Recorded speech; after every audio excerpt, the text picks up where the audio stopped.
যে টপিকটা নিয়ে আজকে আমরা কথা শুনবো ইনশাআল্লাহ বিইذনিল্লাহ, সেটা হচ্ছে কোরআনের সাথে আমাদের প্রিয় নবীজির সম্পর্ক কেমন ছিল, প্রফেটিক রিলেশন উইথ কোরআন।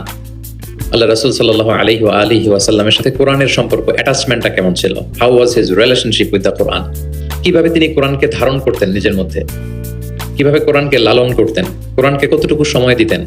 আজকের পুরো আলোচনা জুড়ে আমরা এটা দেখবো এবং একটু নিজের সাথে মিলিয়ে নেওয়ার চেষ্টা করবো যে আমরা কতটুকু কোরআনকে সময় দিই এবং কোরআনের সাথে আমাদের অ্যাটাচমেন্টটা কতটুকু, কোরআনের সাথে আমাদের ভালোবাসা এটা কতটুকু, আমরা কতটুকু কোরআনকে ধারণ করি বা লালন করি, এটা একটু নিজেদের সাথে মিলিয়ে নেওয়ার চেষ্টা করব। পুরো আলোচনাটাতে আমি প্রায় 30টি পয়েন্ট কভার করার চেষ্টা করব। প্রত্যেকটা পয়েন্ট যদি 2 মিনিট করে আমি শেয়ার করি তাহলে 30 দুগুণা 60 মিনিট, প্রায় 1 ঘন্টা। খুব সিম্পলি যদি আমি বলি যে কোরআনের সাথে প্রিয় নবীজির সম্পর্ক কেমন ছিল, কোরআনের সাথে বেসিক্যালি আল্লাহ রাসূল সাল্লাল্লাহু আলাইহি ওয়া আলিহি ওয়াসাল্লামের গভীর প্রেমের বাঁধন ছিল, সীমাহীন ভালোবাসা ছিল, শর্টলি বলতে গেলে গভীর প্রেমের বাঁধন এবং সীমাহীন ভালোবাসা ছিল। Because he was the living কোরআন, তিনি নিজেই ছিলেন জীবন্ত কোরআন। আম্মা জান আয়েশা রাদিয়াল্লাহু তাআলা আনহাকে যখন জিজ্ঞেস করা হতো আল্লাহ রাসূল সাল্লাল্লাহু আলাইহি ওয়াসাল্লাম ইন্তেকালের পরে, তাবিঈরা যখন জিজ্ঞেস করতেন যে কাইফা কানা খুলুকু রাসূলিল্লাহ, আম্মা জান আমাদের নবীর আচরণ কেমন ছিল, তো তখন আম্মা জান আয়েশা রাদিয়াল্লাহু তাআলা আনহা বলতেন কানা খুলুকুহু আল কোরআন, ওনার আচরণ ছিল কোরআনের আচরণ, কোরআনই জীবন ছিল ওনার। এবং ইনদামা রাসূলুল্লাহ ইয়ামশি আলাল আরদি কাআন্নাল কুরআনা ইয়ামশি আলাইহি, রাসূল সাল্লাল্লাহু আলাইহি ওয়াসাল্লাম যখন মদিনার রাস্তা দিয়ে হেঁটে যেতেন আম্মা জান আয়েশা বলতেন মনে হতো একটা জীবন্ত কোরআন হেঁটে যাচ্ছে, as if a living Quran is walking on the street of Medina। রাসূল সাল্লাল্লাহু আলাইহি ওয়াসাল্লাম মদিনার অলিতে গলিতে যখন হাঁটতেন দূর থেকে দেখে মনে হতো একটা লিভিং কোরআন হেঁটে যাচ্ছে। তার মানে পুরো কোরআনে 30 পারায় থিওরিটিক্যালি যা বলা আছে রাসূল সাল্লাল্লাহু আলাইহি ওয়াসাল্লামের জীবনে প্র্যাকটিক্যালি সেটা করে দেখানো আছে। এজন্য ওনাকে বলা হয় লিভিং কোরআন, তিনি হচ্ছেন জীবন্ত কোরআন। এবং এই কোরআনকে রিসিভ করতে যেয়ে তিনি অনেক কষ্ট সহ্য করেছেন, আমরা জানি। তিনি কোরআনের ভার বহন করেছেন। কোরআন কিন্তু খুব হেভি একটা বাণী, যেন তেন কোনো কথা নয়, এটা আল্লাহর কালাম। এজন্য আল্লাহ তাআলা বলছেন ইন্না সানুলকি আলাইকা কওলান সাকিলা, নবী হে আমি খুব ভারী হেভি ওয়েট বাণী আপনার কাছে নাজিল করতেছি। এটা সাধারণ বাণী না। ওটের উপর বসে থাকা অবস্থায় যখন রাসূল সাল্লাল্লাহু আলাইহি ওয়াসাল্লামের উপর কোরআন নাজিল হতো, ওট মুহূর্তের মধ্যে দাঁড়ানো থেকে বসে যেত ভার সহ্য করতে না পেরে। একবার যায়েদ বিন সাবিত রাদিয়াল্লাহু তাআলা আনহুর পায়ের মধ্যে মাথা রেখে রাসূল সাল্লাল্লাহু আলাইহি ওয়াসাল্লাম শুয়েছিলেন। হঠাৎ কোরআন নাজিল হলো। যায়েদ রাদিয়াল্লাহু তাআলা আনহু বললেন যে আমার মনে হচ্ছে যে রাসূল সাল্লাল্লাহু আলাইহি ওয়াসাল্লামের মাথাটা অনেক ভারী হয়ে গেল, এতক্ষণ আমার কোনো কষ্টই হচ্ছিল না, কিন্তু হুট করে মনে হলো যে আমার মাথাটা অনেক ভারী হয়ে গেল, আমার পা মনে হচ্ছে যে ভেঙে যাবে, ফেটে যাবে, কারণ কোরআন নাজিল হচ্ছে। লাউ আনজালনা হাযাল কুরআনা আলা জাবালিন লারাআইতাহু খাশিআন মুতাসাদ্দিআন মিন খাশিয়াতিল্লাহ, এই কোরআনকে মানুষের উপর নাজিল না করে যদি আমি পাহাড়ের উপর নাজিল করতাম, নবী আপনি দেখতেন যে আল্লাহর ভয়ে কোরআনের ভারে পাহাড় ভেঙে চুড়ে খান খান হয়ে যেত। ইন্না সানুলকি আলাইকা কওলান সাকিলা, এটা খুব ভারী একটা বাণী, এই ভার তিনি সহ্য করেছেন। এবং কোরআন নানাভাবে আসতো, মাঝে মাঝে মিসলা সালসালাতিল জারাস, লাইক রিঙ্গিং বেল। খ্রিস্টানদের চার্চে গেলে যেমনি দেখবেন ঢাং ঢাং করে ঘন্টা বাজায়, বিকট আওয়াজ হয়, মাঝে মাঝে এরকম বিকট আওয়াজে কোরআন আসতো। এভাবে কোরআন রিসিভ করতে রাসূল সাল্লাল্লাহু আলাইহি ওয়াসাল্লাম কষ্ট হয়ে যেত। আবার মাঝে মাঝে জিবরাইল আলাইহিস সালাম মানুষের সূরাতে মদিনায় এসে কোরআন দিয়ে যেতেন। রাসূল সাল্লাল্লাহু আলাইহি ওয়াসাল্লাম বলেন ওইভাবে কোরআন রিসিভ করাটা আমার জন্য খুব সহজ ছিল। এবং প্রচন্ড শীতের রাতে যখন কোরআন নাজিল হতো আম্মা জান আয়েশা রাদিয়াল্লাহু তাআলা আনহা বলেন যে আমরা শীতে কাঁপছি কিন্তু ওয়া ইন্না জাবিনাহু লা ইয়াতাফাসসাদু আরাকান, আমরা দেখতাম রাসূল সাল্লাল্লাহু আলাইহি ওয়াসাল্লামের কপাল মোবারক বেয়ে টপটপ করে ঘাম ঝরছে। আমরা শীতে কাঁপছি কিন্তু উনি হি সোয়েটিং, তিনি ঘামতেন, কারণ এটা ভারী একটা বাণী। প্রথম 5 আয়াত যখন নাজিল হলো হেরা গুহায়, ইকরা বিসমি রাব্বিকাল্লাযী খালাক, read in the name of your lord who has created, এই 5 বাক্য নিয়ে রাসূল সাল্লাল্লাহু আলাইহি ওয়াসাল্লাম কাঁপতে আরম্ভ করলেন। হি ওয়াজ ট্রেম্বলিং লিটারালি। এবং এসেই খাদিজা রাদিয়াল্লাহু তাআলা আনহাকে বললেন যে জাম্মিলুনি জাম্মিলুনি, খাদিজা আমাকে কম্বল চাপা দাও, আমার জ্বর এসে যাচ্ছে, আমি কাঁপছি। কারণ ওই যে কওলান সাকিলা, এটা খুব ভারী একটা বাণী। ওনাকে কম্বল চাপা দেয়া হলো, তখন আল্লাহ তাআলা নাজিল করলেন ইয়া আইয়ুহাল মুজাম্মিল কুমিল লাইলা ইল্লা কালিলা, মানে হে কম্বলওয়ালা দাঁড়ান, এমন দায়িত্ব দিয়েছে এখন বসে থাকার সুযোগ নেই, দাঁড়ান, দাঁড়িয়ে প্রচার করেন। ওই যে নবী দাঁড়ালেন আর বসার সুযোগটা পেলেন না, প্রচার করছিলেন। তাহলে প্রিয় নবীজি হি ওয়াজ a living Quran, 1 number point. 2 নম্বর হচ্ছে কোরআনের ভার বহন করতে ওনার জীবনে অনেক স্যাক্রিফাইস করতে হয়েছে, কষ্ট করতে হয়েছে। এমনকি কোরআনের কোনো আয়াত যেন তিনি ভুলে না যান, জিবরিল আলাইহিস সালাম বলার সাথে সাথে পড়তে আরম্ভ করতেন, সাথে সাথে জিহ্বা ঠোঁট নাড়াতেন, পড়তেন যাতে ভুলে না যান। আল্লাহ তাআলা বললেন যে নবী এতে আপনার কষ্ট হয়ে যাচ্ছে, আপনি কোরআনকে তড়িঘড়ি করে আয়ত্ত করবার জন্য আপনার জিহ্বাকে এত আন্দোলিত করবেন না। লা তুহাররিক বিহি লিসানাকা লিতা'জালা বিহি, ইন্না আলাইনা জামাআহু ওয়া কুরআনা, আমি এটা আপনার হৃদয়ে দিয়ে দিব, মুখস্থ করায় দিব। ফাইদা ক্বরানাহু ফাত্তাবি' কুরআনা, জিবরিল যখন পড়বে শুধু শুনবেন খেয়াল করে, আমি শিখাই দেব আপনাকে। সুম্মা ইন্না আলাইনা বায়ানা, এরপর এটার ব্যাখ্যা বিশ্লেষণ সব আল্লাহ আমি শিখিয়ে দেব। তো জিবরিল আলাইহিস সালাম আসার সাথে সাথে রাসূল সাল্লাল্লাহু আলাইহি ওয়াসাল্লাম উদ্গ্রীব হয়ে যেতেন, সাথে সাথে পড়তে আরম্ভ করতেন। মানে উনি যে একটু দিবে ওই সুযোগটাও দিতেন না, মানে তাড়াতাড়ি পড়তেন, আরো পড়তেন দ্রুত। তো আল্লাহ তাআলা বলেন যে নবী আপনি অস্থির হবেন না, উদ্গ্রীব হবেন না, বরং আমি আপনাকে শিখাই দেব। সানুকরিউকা ফালা তানসা, আমি আপনাকে শিখাই দেব, আপনি আর ভুলবেন না। এরপর থেকে রাসূল সাল্লাল্লাহু আলাইহি ওয়াসাল্লাম আর পেরেশান হতেন না, শুধু খেয়াল করে শুনতেন। আর জিবরিল আলাইহিস সালাম চলে যাওয়ার সাথে সাথে আল্লাহ তাআলা অটোমেটিক্যালি মুখস্থ করায় দিতেন রাসূল সাল্লাল্লাহু আলাইহি ওয়াসাল্লাম। এখন প্রিয় নবীজি কিভাবে তেলাওয়াত করতেন আমরা শুনি। আমরা তো রমাদানে তেলাওয়াত করতেছি আলহামদুলিল্লাহ। আচ্ছা, আল্লাহ রাসূল সাল্লাল্লাহু আলাইহি ওয়া আলিহি ওয়াসাল্লাম তারতিলের সাথে তেলাওয়াত করতেন। তারতিল, ওয়ারাত্তিলিল কুরআনা তারতিলা, তোমরা তারতিলের সাথে তেলাওয়াত করো। তারতিলের মধ্যে দুইটা জিনিস থাকতে হয়, এক হচ্ছে ধীরে ধীরে, দুই হচ্ছে স্পষ্টভাবে। রিপিট, আবার বলছি, তারতিল হচ্ছে ধীরে ধীরে পড়বেন, আবার স্পষ্ট, তখন এটা তারতিল হবে। আমাদের বাংলাদেশে আলহামদুলিল্লাহ 1 দশক ধরে আমি বলে এসেছি যে তারাবির সালাতে খুব ধীরে পড়তে হবে, কোরআনের হক আদায় করে তারতিলের সাথে। আলহামদুলিল্লাহ অনেক বলার পরে এখন অনেক মসজিদে আলহামদুলিল্লাহ মসজিদ কমিটি সচেতন হয়েছে, ভালো কারীরা, হাফেজরা, তারা খুব ধীরস্থির ভাবে পড়ায়। তারপরেও গ্রাম বাংলায় বা অনেক এলাকার মসজিদে এখন এমন ভাবে কোরআন তেলাওয়াত করা হয় দ্রুত খতম দেওয়ার জন্য, এটা কোরআনের সাথে এক প্রকার বেয়াদবি হয়ে যায়। ইভেন মালয়েশিয়াতে অথবা ইন্দোনেশিয়াতে কোনো এক জায়গায় আমি একটা ভিডিও দেখলাম যে এমন ভাবে রুকুর উপরে সেজদা, আল্লাহু আকবার, সামি আল্লাহ, মানে 30 সেকেন্ডসে 2 রাকাত শেষ। আল্লাহ রাসূল সাল্লাল্লাহু আলাইহি ওয়াসাল্লাম 2 রাকাত পড়তে তাহাজ্জুদের নামাজে কত সময় নিতেন আমরা একটু দেখব। এইভাবে কিন্তু কোরআন তেলাওয়াত করতে নিষেধ করা হয়েছে, কারণ আল্লাহ বলেছেন ওয়ারাত্তিলিল কুরআনা তারতিলা, কোরআনটা তারতিলের সাথে তোমরা তেলাওয়াত করো। আল্লাহ রাসূল সাল্লাল্লাহু আলাইহি ওয়াসাল্লাম এইভাবেই পড়তেন, ধীরে ধীরে স্পষ্টভাবে। ইয়ামুদ্দু বিহা সাওতাহু মাদ্দান, টেনে টেনে পড়তেন। আলহামদুলিল্লাহি রাব্বিল আলামিন, এই দেখেন টেনে পড়লাম। আর রহমানির রহিম মালিকি ইয়াউমিদ্দিন, টানতেছি না? ইয়ামুদ্দু বিহা সাওতাহু মাদ্দান, টেনে টেনে পড়তেন। ইউকাত্তিউ কিরাআতাহু আয়াতান আয়াতান, প্রত্যেক আয়াত শেষে থামতেন, পজ দিতেন। দিস ইজ কল্ড তারতিল, ওয়ারাত্তিলিল কুরআনা তারতিলা। আনাস রাদিয়াল্লাহু তাআলা আনহু বলতেন, রুব্বা কারিন লিল কুরআন ওয়াল কুরআনু ইয়ালআনুহু, কোরআনের অনেক তেলাওয়াতকারী আছে, তেলাওয়াতে সওয়াবের বিপরীতে লানত পায়। কোরআন পড়লে তো সওয়াব হওয়ার কথা, কিন্তু কোরআন তাকে কি করে? লানত করে। একটু মিলায় না নিজের সাথে যে আমাদের তেলাওয়াতটা কেমন। আচ্ছা, তাহলে রাসূল সাল্লাল্লাহু আলাইহি ওয়াসাল্লাম তারতিলের সাথে তেলাওয়াত করতেন, পাশাপাশি তিনি খুব সুমধুর কণ্ঠে তেলাওয়াত করতেন এবং তিনি আদেশ করতেন, যায়িনুল কুরআনা বিআসওয়াতিকুম, তোমরা তোমাদের গলায় যে আল্লাহ তাআলা সুর দিয়েছেন ওই সুর দিয়ে কোরআন তেলাওয়াত করো। যার যতটুকু সুর আছে, সবার হয়তো অত সুরেলা হবে না, যতটুকু, প্রত্যেকের একটা সুর আছে না নাই বলেন, যতটুকুই দিয়েছে আল্লাহ তাআলা আপনার গলায় সুর, ওই সুরটাকে ব্যবহার করে আপনি কোরআন তেলাওয়াত করবেন। রাসূল সাল্লাল্লাহু আলাইহি ওয়াসাল্লাম সুর দিয়ে কোরআন পড়তেন এবং তিনি বলেছেন, লাইসা মিন্না মান লাম ইয়াতাগান্না বিল কুরআন, আমার যে উম্মত সুর করে কোরআন পড়ে না সে কবু আমার উম্মত হতে পারে না, সুর করে পড়তে হবে। বারা ইবনে আযিব রাদিয়াল্লাহু তাআলা আনহু বলেন যে আমি একবার দেখলাম এশার নামাজের সময় ক্বারা রাসূলুল্লাহ ফিল ইশাই বিত্তিনি ওয়াজ যাইতুন, মানে ওয়াত্তিনি ওয়াজ যাইতুন ওয়া তুরি সিনিন, এই সূরাটা দিয়ে রাসূল সাল্লাল্লাহু আলাইহি ওয়াসাল্লাম দেখলাম একবার এশার নামাজের ইমামতি করতেছেন। বারা ইবনে আযিব রাদিয়াল্লাহু তাআলা আনহু তিনি বলতেছেন, এবং তিনি বলেন, ফামা সামি'তু আহাদান আহসানা সাওতাম মিন, আমার জীবনে এত সুরেলা কণ্ঠের অধিকারী কোন মানুষের তেলাওয়াত আমার জীবনে আমি শুনি নাই। বারা ইবনে আযিব রাদিয়াল্লাহু তাআলা আনহু রাসূল সাল্লাল্লাহু আলাইহি ওয়াসাল্লামের সাহাবী, তিনি বলেন এশার নামাজে দেখলাম সূরা আত-তিন দিয়ে তিনি নামাজের ইমামতি করছেন, এত সুমধুর ছিল নবীজির কণ্ঠ, আমি আমার জীবনে এত সুমধুর কণ্ঠের তেলাওয়াত শুনি নাই। না জানি প্রিয় নবীজি কত সুমধুর কণ্ঠে তেলাওয়াত করতেন, আমরা তো শুনতে পারি নাই। এবং রাসূল সাল্লাল্লাহু আলাইহি ওয়াসাল্লামের সুমধুর কণ্ঠের তেলাওয়াত শুনে মানুষ তো মুসলিম হয়েছেই, অনেক জিনও মুসলমান হয়েছে। অনেক জিন, মক্কার যারা গণক ছিল তারা জিন দিয়ে গণনার কাজ করত, জিনদেরকে উপরে পাঠাতো, ফেরেশতারা কি কনভারসেশন করে এগুলো শুনে আসতো, এগুলো এসে গণকদেরকে বলতো, গণকরা এগুলো বলে বলে মক্কায় বিভিন্ন ধরনের সংশয় তৈরি করতো।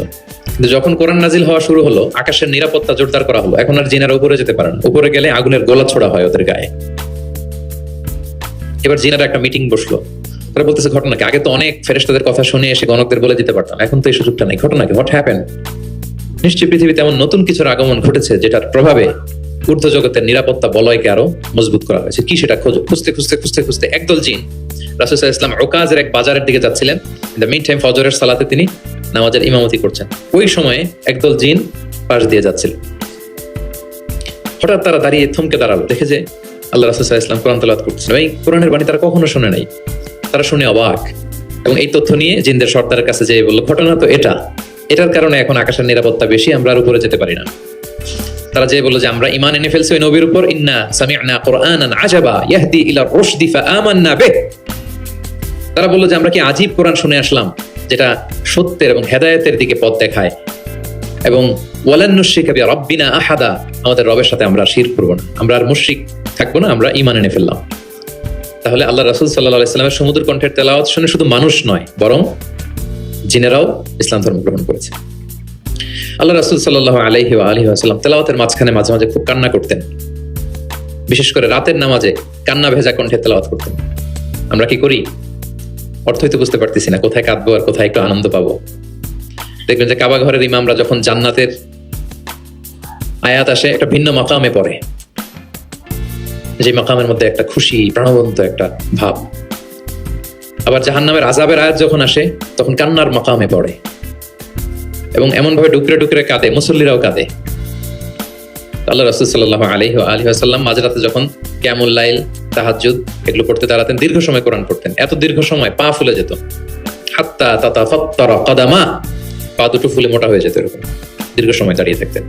আমাদের আয়েশা রাদিয়াল্লাহু তাআলা বলতেন, ইয়া রাসূলুল্লাহ, আপনার তো আগের পরের সব গুনাহ মাফ, আদতে ওনার তো কোনো গুনাহই নেই, নবীরা তো মাসুম নিষ্পাপ, তারপরও আপনি রাত জেগে এত কষ্ট কেন করেন? আল্লাহ রাসূল সাল্লাল্লাহু আলাইহি ওয়াসাল্লাম বলেছেন, আফালা উহিব্বু আন আকুনা আবদান শাকুরা, আয়েশা আমি কি শুকরগুজার বান্দা হব না? আমার আল্লাহ আমাকে ক্ষমার ঘোষণা দিয়েছে, ঠিক আছে, কিন্তু আমি কি শুকরগুজার হব না? আমার রোলটা তো আমি প্লে করবো, আমার সর্বোচ্চ তো উজাড় করে আমি আমার রবের সামনে পেশ করবো। মাঝরাতে তিনি দীর্ঘ সময় দাঁড়িয়ে তেলাওয়াত করতেন, পা ফুলে যেত, মাঝে মাঝে একটি আয়াত পড়ে থামতেন, সে আয়াত নিয়ে ভাবতেন, কাঁদতেন, বারবার কাঁদতেন, পড়তেন, তার দাড়ি ভিজে যেত। প্রতিটি আয়াত তিনি অনুভব করতেন হৃদয় দিয়ে, তার হৃদয়কে নাড়া দিত, এভাবে তিনি তেলাওয়াত করতেন। এক সাহাবী বর্ণনা করেন, একবার আল্লাহ রাসূল সাল্লাল্লাহু আলাইহি ওয়াসাল্লামকে আমি রাতের সালাতে দেখলাম, এমন ভাবে তিনি কাঁদছেন, বলে জাউফিহি আযীরুন কাযীরিল মিরজালি মিনাল বুকা, গরম পানি ফুটাতে দিলে ড্যাগের ভেতরে গরম পানির যেরকম টকবগে উতলে ওঠার একটা শব্দ, এরকম উতলে ডুকরে ডুকরে কান্নার একটা শব্দ আমি শুনতে পেলাম। এভাবে তিনি কাঁদছিলেন। যেদিন বদরের যুদ্ধ, তার আগের রাতে আলী রাদিয়াল্লাহু তাআলা আনহু বলেন, সেনাবাহিনীর ছাউনির মধ্যে সব সাহাবারা, 313 জন সাহাবা সবাই রাতে ঘুমাচ্ছে একটু এনার্জি নেওয়ার জন্য, সকালে যুদ্ধ শুরু হবে, কিন্তু আমি দেখলাম সবাইকে ঘুম পাড়িয়ে আল্লাহ রাসূল সাল্লাল্লাহু আলাইহি ওয়াসাল্লাম নামাজে দাঁড়িয়ে কাঁদছেন। সব সাহাবারা ঘুমিয়ে আছে, কিন্তু আমি খেয়াল করে দেখি যে রাসূল সাল্লাল্লাহু আলাইহি ওয়াসাল্লাম ঘুমান নেই, গাছের নিচে দাঁড়িয়ে তিনি সারা রাত ব্যাপী কান্না করছেন আর তেলাওয়াত করছেন। এভাবে তিনি কোরআনকে ফিল করতেন। আমাদের আয়েশা বলেন, রাতে এত কাঁদতেন মাঝে মাঝে তেলাওয়াত করতে করতে, হাত্তা বাল্লা হাজারা, জামা ভিজে যেত, হাত্তা বাল্লা লিহিয়াতা, দাড়ি ভিজে যেত, হাত্তা বাল্লাল আরদা, যেখানে সেজদা দিতেন জমিন ভিজিয়ে দিতেন কাঁদতে কাঁদতে, এবং রাতের সালাতে দীর্ঘ তেলাওয়াত করতেন। কিন্তু জামাতের নামাজ আবার অপেক্ষাকৃত সংক্ষিপ্ত করতেন, এটা সুন্নাহ। কারণ জামাতের নামাজ তো আর আমি একা পড়ছি না, আমার পেছনে অসুস্থ, বয়স্ক, সিনিয়র সিটিজেন, মুসাফির, ট্রাভেলার অনেকে থাকতে পারে। জামাতের সুযোগ পেলে আপনি শর্টকাট করবেন, মিনিমাম স্ট্যান্ডার্ডে শেষ করে দেবেন। একা যখন নামাজের সুযোগ পাবেন, আপনার নফল নামাজ, আপনার কিয়ামুল লাইল, তখন কি করবেন? ফালিউ তাওবিল মাশা, যত লম্বা মনে যায়। আমরা ভুল করি অনেকে, একা একা নামাজ পড়ার সময় তাড়াহুড়ো করে ফেলি। ইমামতির সুযোগ পাইছি তখন বিশাল লম্বা কেরাত, অপোজিট, মানে ভুল করে ফেলছি আমরা, এটা করবো না। আমার এই ছোট্ট ভিডিওটা আমি আমার সোশ্যাল মিডিয়া হ্যান্ডেলে শেয়ার করেছিলাম, দেখলাম যে বাংলাদেশে শিক্ষিত সচেতন লোকজন অনেক এপ্রিসিয়েট করছে। অনেক সময় এমন হয় যে প্রচন্ড রোদ, জুমার সালাতে 5 তলা মসজিদ ভরে বারান্দা রাস্তার মধ্যে, আমার অনেক সময় এমন হয়েছে যে সফরে আমি ফ্লাইট ধরবো, রাস্তায় জুমাতে আমি অংশগ্রহণ করেছি, প্রচন্ড রৌদ্র, দাঁড়ানো যায় না, আবার ঝড় বৃষ্টি, এতগুলো মানুষ যে এখানে নামাজ পড়বে, এখানে যদি আপনি লম্বা কেরাত পড়েন তো কষ্ট হয়ে যাবে মানুষের। একবার আল্লাহ রাসূল সাল্লাল্লাহু আলাইহি ওয়াসাল্লাম নামাজ একটু বেশি ছোট করে ফেললেন, সংক্ষিপ্ত করে। সাহাবারা বললেন, ইয়া রাসূলুল্লাহ, এত তাড়াতাড়ি নামাজ শেষ করলেন, এত তাড়াতাড়ি তো করতে দেখি না। তখন রাসূল সাল্লাল্লাহু আলাইহি ওয়াসাল্লাম বললেন, আমি যখন নামাজে ছিলাম, উইমেন প্রেয়ার্স এরিয়া, যেটা মানে মদিনার নারীরা তো পেছনে দাঁড়াতো, তিনি বললেন ওখান থেকে আমি একটা ছোট্ট বাচ্চার কান্নার আওয়াজ শুনতে পেলাম। আমার মনে হচ্ছিল ওই বাচ্চাটাকে সামলাতে বাচ্চাটার মায়ের বড্ড কষ্ট হয়ে যাচ্ছে, ওই মায়ের যাতে একটু কষ্ট কম হয় এজন্য নামাজটা আমি একটু শর্ট করে দিয়েছি। দেখেন, মানে অন্যের প্রতি সহানুভূতি এটা আমাদের মধ্যে নাই, যে আমার ভাইয়ের একটু সুবিধা হোক, আমার বোনদের একটু সুবিধা হোক, আমার কমিউনিটির একটু সুবিধা হোক, এইটা আমরা ফিল করি না। তিনি যখন একা সালাত পড়তেন অনেক লম্বা, কিন্তু জামাতের সালাতে তিনি সংক্ষিপ্ত সালাত আদায় করতেন। কত লম্বা? হুযায়ফা ইবনুল ইয়ামান রাদিয়াল্লাহু তাআলা আনহু, নাম শুনেছেন ওনার? হুযায়ফা মদিনার গোয়েন্দা বিভাগের প্রধান ছিলেন, হেড অফ ডিটেকটিভ ব্রাঞ্চ, আল্লাহ রাসূল সাল্লাল্লাহু আলাইহি ওয়াসাল্লাম গোয়েন্দা বিভাগের প্রধান। উনি এমন কিছু কথা কাউকে বলতেন না, কিন্তু শুধু হুজাইফাকে বলতেন। মদিনায় মোট কতজন মুনাফিক ছিল আল্লাহ রাসূল সাল্লাল্লাহু আলাইহি ওয়াসাল্লাম জানতেন, কাউকে বলেননি, শুধু হুজাইফাকে বলেছিলেন। এজন্য ওমরে ফারুক রাদিয়াল্লাহু তাআলা আনহু যখন খলিফা, তিনি যখন দেখতেন কেউ মারা যেত, হুট করে ইমামতি করতে যেতেন, আগে দেখতেন যে ওই কাতারে হুজাইফা আছে কিনা। যদি দেখতেন যে হুজাইফা আছে, উনি ইমামতি করতেন। হুজাইফাকে এদিকে না দেখলে অন্য কাউকে দায়িত্ব দিয়ে দিতেন। এবং ওমরে ফারুক রাদিয়াল্লাহু তাআলা আনহু এত মুত্তাকি সাহাবী ছিলেন, একবার হুজাইফা ইবনুল ইয়ামানের কাছে যেয়ে বলে যে, হুজাইফা, আমি তো জানি না মদিনাতে কতজন মুনাফিক ছিল, এর নামগুলো তো রাসূল তোমাকে বলেছে, তুমি একটু আমাকে বলো যে আমি ওমরের নামটা আবার ওই লিস্টে আছে কিনা। আমার ভয় হয় যে আমি আবার মুনাফিকদের ভেতরে ঢুকে গেলাম কিনা। হুজাইফা ইবনুল ইয়ামান বললেন, আমিরুল মুমিনিন, আপনি কি বলেন? আল্লাহ রাসূল সাল্লাল্লাহু আলাইহি সাল্লাম তো বলেছেন যে আপনি কোনো রাস্তা দিয়ে যদি হাঁটেন, শয়তান যদি ওই রাস্তা দিয়ে আসে, আপনাকে দেখলে শয়তান ওই রাস্তা রেখে দিয়ে অন্য রাস্তা দিয়ে হাঁটে। কোশ্চিনকালেও মুনাফিকদের লিস্টে আপনার নাম থাকতে পারে না। তো এই হুযায়ফা ইবনুল ইয়ামান রাদিয়াল্লাহু তাআলা আনহু উনি বললেন, একবার রাতে আমি আল্লাহ রাসূল সাল্লাল্লাহু আলাইহি ওয়াসাল্লামের সাথে কিয়ামুল লাইল মানে তাহাজ্জুদের নামাজে শরীক হওয়ার সুযোগ পেয়েছিলাম। একা একা নামাজ তিনি করতেছিলেন, হুযায়ফা যে জয়েন করেছেন। তখন রাসূলুল্লাহ সাল্লাল্লাহু আলাইহি সাল্লাম সূরা বাকারা দিয়ে শুরু করলেন। কোন সূরা? বলেন, সবাই বলেন তো কোন সূরা? কোরআনের সবচাইতে দীর্ঘতম সূরা। আয়াত কত? 286, মানে অনেক বড় সূরা। তো উনি শরীক হলেন, শরীক হওয়ার পরে আল্লাহ রাসূল সাল্লাল্লাহু আলাইহি সাল্লাম সূরা বাকারা দিয়ে শুরু করলেন। তো উনি ভাবলেন মনে হয় 100 আয়াত যাওয়ার পরে রাসূল সাল্লাল্লাহু আলাইহি ওয়াসাল্লাম রুকুতে যাবেন। কত আয়াত যাওয়ার পরে? 100 আয়াত গেল, যায় না রুকুতে। 200 আয়াত গেল, তাও যায় না রুকুতে। 286 আয়াত শেষ, মানে সূরা বাকারাই, তাও রুকুতে যায় না। এরপরে রাসূল সাল্লাল্লাহু আলাইহি ওয়াসাল্লাম সূরা আলী ইমরান শুরু করেছেন, ওইটাও শেষ। এরপর রাসূল সাল্লাল্লাহু আলাইহি ওয়াসাল্লাম সূরা নিসা শুরু করেছেন। Could you imagine that? আপনি চিন্তা করতে পারেন? তার মানে এক এক রাকাতে উনি 2 থেকে 3 ঘন্টা, মাঝে মাঝে এমন হয়েছে 2 রাকাতে সারা রাত শেষ কভার করে দিয়েছেন।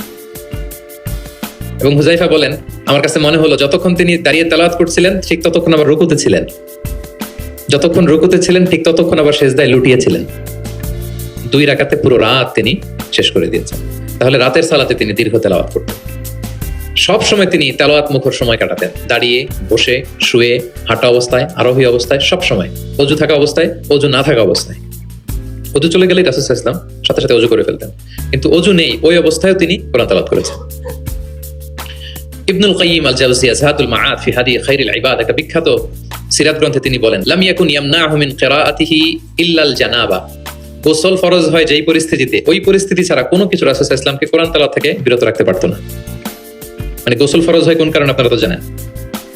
এরকম পরিস্থিতি হলে তিনি শুধু তেলাওয়াত করতেন। এছাড়া দাঁড়িয়ে, বসে, হাঁটছেন, আরোহণ করেছেন, অজু আছে কিংবা অজু নেই, সবসময় তিনি কোরআন তেলাওয়াত করতেন। মুআবিয়া ইবনে কুররা রাদিয়াল্লাহু তাআলা বর্ণনা করেন যে আব্দুল্লাহ ইবনে মুগাফফাল তিনি বলেন, একবার আমি রাসূল সাল্লাল্লাহু আলাইহি ওয়াসাল্লামকে দেখলাম যে তিনি উটের উপর চড়ে মক্কা বিজয়ের দিন উট হাঁকাচ্ছেন, উটের উপর বসা। তখন তিনি সূরা ফাতহ তেলাওয়াত করছেন, ইন্না ফাতাহনা লাকা ফাতহাম মুবিনা লিয়াগফিরা লাকা আল্লাহু মা তাকদ্দামা মিন যামবিকা ওয়া মা তাআখার। তিনি বলেন যে আমি নিজে 8ম হিজরিতে মক্কা বিজয়ের দিন দেখলাম তিনি উট হাঁকাচ্ছেন আর পড়তেছেন ইন্না ফাতাহনা লাকা ফাতহাম মুবিনা, সূরা ফাতহ তেলাওয়াত করতেছেন। সুবহানাল্লাহ। তার মানে দাঁড়িয়ে, বসে। অনেকে আমাদেরকে প্রশ্ন করে যে শুয়ে শুয়ে কোরআন তেলাওয়াত করা যাবে? মানুষের মনে প্রশ্ন থাকে অনেক। তারপর বলে অজু ছাড়া কি কোরআন তেলাওয়াত করা যাবে মুখস্থ? অনেক প্রশ্নের সম্মুখীন হয়েছে আমি এটা। তার মানে আল্লাহ রাসূল সাল্লাল্লাহু আলাইহি ওয়াসাল্লামের জীবনী থেকে তো আপনি বুঝতে পারলেন যে কোনো কিছু আপনারা আটকাইতে পারবে কোরআন তেলাওয়াত থেকে, এক্সেপ্ট আপনার গোসল ফরজ হয়েছে, তখন পড়বেন না। গোসলটা করে তারপরে পড়বেন। নিজ গৃহে তিনি তেলাওয়াত করতেন। আমরা অনেক সময় শুধু মসজিদে গেলেই কোরআনটা খুলে পড়ি, ঘরে আর পড়ি না। না, ঘরে পড়বেন। তিনি বলেছেন, লা তাজআলু বুয়ুতাকুম মাকাবিরা, তোমাদের ঘরগুলোকে কবর বানায় রেখো না। কবরের মধ্যে তো কোনো আমল হয় না, মৃত মানুষ শুয়ে থাকে, পড়ে থাকে, আমল নাই, জিকির নাই, তেলাওয়াত নাই। তো ঘরগুলোকে কবর বানিও না। ফাইন্না শাইতানা ইয়ানফিরু মিনাল বাইতিল্লাযী তুকরাউ ফীহি সূরাতুল বাকারা, যে ঘরে সূরা বাকারা তেলাওয়াত করা হয় ওই ঘর থেকে শয়তান দৌড়ে পালায়। অনেক ঘরে শয়তান ডিস্টার্ব করে, শয়তানের জিনের আসর হয়। অনেক অনেক ফ্যামিলিতে আমাদের কাছে আসে জাদু টোনা, বান, ব্ল্যাক ম্যাজিক, কালো জাদুর যে সমস্যা। আপনি সূরা বাকারা পড়বেন, আল্লাহ তাআলা আপনাকে প্রোটেক্টেড রাখবেন। আপনাদের পরিচিতদের মধ্যে থেকে এরকম ঘটনা শুনছেন না যে ব্ল্যাক ম্যাজিকে আক্রান্ত? কোন সূরা পড়বেন? যারা খুব বেশি আক্রান্ত, অল্প সাউন্ডে সূরা বাকারাটা চালিয়ে ঘুমিয়ে পড়বেন, সারা রাত যেন তেলাওয়াত চলে। কোনো ব্ল্যাক ম্যাজিক আপনার ক্ষতি করতে পারবে না ইনশাআল্লাহ। অল্প সাউন্ডে MP3 করে কি করবেন? চালিয়ে রাখবেন। সূরা বাকারাকে খুব গুরুত্বের সাথে পড়তে বলেছেন আল্লাহ রাসূল সাল্লাল্লাহু আলাইহি ওয়াসাল্লাম। তিনি বলেছেন ইকরাউ সূরাতাল বাকারা ফাইন্না আখযাহা বারাকা ওয়া তারকাহা হাসারা ওয়া লা ইস্তাতিউহাল বাতালা। যে এটা পড়বে বরকত পাবে, যে পড়বে না সে আফসোস করবে, আর যে এটা আত্মস্থ করবে পড়বে ওয়ালা তাস্তাতিউহাল বাতালা ইয়ানি আস-সাহারা, ম্যাজিশিয়ান। কোন ম্যাজিশিয়ানের ম্যাজিক তার উপর কাজ করবে না, কোন ব্ল্যাক ম্যাজিক তার কাছে কিছু করতে পারবে না। এজন্য ঘরে ঘরে কোন সূরা? সূরা বাকারা। এই বাকারার মধ্যে একটা স্পেশাল আয়াত আছে 255 নম্বর আয়াত, যেটাকে বলা হয় আয়াতুল কুরসি। এটা রেগুলার পড়বেন প্রত্যেক ফরজ সালাতের পরে। মান ক্বারা আয়াতুল কুরসি দুবরা কুল্লি সালাতিন মাকতুবাতিন লাম ইয়ামনাহু মিন দুখুলিল জান্নাতি ইল্লাল মাউত। প্রত্যেক ফরজ সালাতের পরে যে ব্যক্তি আয়াতুল কুরসি তেলাওয়াত করবে, ওই ব্যক্তির জান্নাতে প্রবেশের ক্ষেত্রে আর কোনো বাধা থাকে না, একটা জিনিস ছাড়া, মৃত্যু। লোকটা মরে না তাই জান্নাতে যায় না, মরলেই জান্নাতি। প্রত্যেক ফরজ সালাতের পরেই আপনারা পড়বেন। যারা পড়েন কন্টিনিউ করবেন, আর যারা পড়েন না মনে রাখবেন, নোটে রাখেন, যেটা আমরা রেগুলার ওয়াজিফা বানাবো। ইট শুড বি রেগুলার ওয়াজিফা। আল্লাহ রাসূল সাল্লাল্লাহু আলাইহি সাল্লাম তিনি বলেছেন যে 7 কেরাতের যেটা দিয়ে সহজ লাগে সেটা দিয়ে তেলাওয়াত করতে পারবো, মানে ফ্লেক্সিবিলিটি আছে। আমরা এটা একটু একাডেমিক আলোচনা হয়ে যায়, তারপর বলে রাখি, আমরা যে তেলাওয়াতটা করি বা কোরআন পড়ি, এটা রিওয়ায়াত হাফসান আসিমের তেলাওয়াত করি আর কি। এছাড়াও আরো অনেকগুলো 7টা কেরাত আছে, এগুলো যারা ইলমুল কেরাতে যারা মাহের তারা জানে, তো সেগুলোতেও আপনি তেলাওয়াত করতে পারবেন, ফ্লেক্সিবিলিটি আছে। হ্যাঁ, এটার পরে আরেকটা বিখ্যাত কেরাত আছে ওয়ারশের কেরাত, রিওয়ায়াত ওয়ারশান নাফি', এরকম কুম্বুলের কেরাত আছে, এরকম অনেকগুলো কেরাত আছে। এই কেরাত আপনি পড়তে পারবেন। যেমন আরো সহজ করে বলি, আমরা যেমনি পড়ি ওয়াদ-দুহা ওয়াল লাইলি ইযা সাজা, আরেকটা মুতাওয়াতির সনদের এরকম কেরাত আছে, তারা পড়ে ওয়াদ-দুহি। আমরা পড়ি কি ওয়াদ-দুহা, ওই কেরাতে কি পড়ে ওয়াদ-দুহি। আমরা পড়ি ওয়াল লাইলি ইযা সাজা, ওরা পড়ে ওয়াল লাইলি ইযা সাজে। আমরা পড়ি ইহদিনাস সিরাতাল মুস্তাকিম, তারা বলে ইহদিনাজ সিরাতাল মুস্তাকিম। আমরা পড়ি মালিকি ইয়াউমিদ্দিন, এরা পড়ে মালিকি ইয়াউমিদ্দিন। এরকম কিছু পার্থক্য আছে। তো ওই কেরাতগুলো সহিহ মুতাওয়াতির সনদে আসছে। আল্লাহ রাসূল সাল্লাল্লাহু আলাইহি ওয়াসাল্লাম বলেন 7 কেরাতের যেটা দিয়ে সহজ লাগে তোমরা পড়ো। যেমন বাংলা ভাষা একটা, এর মধ্যে আঞ্চলিকতা আছে না?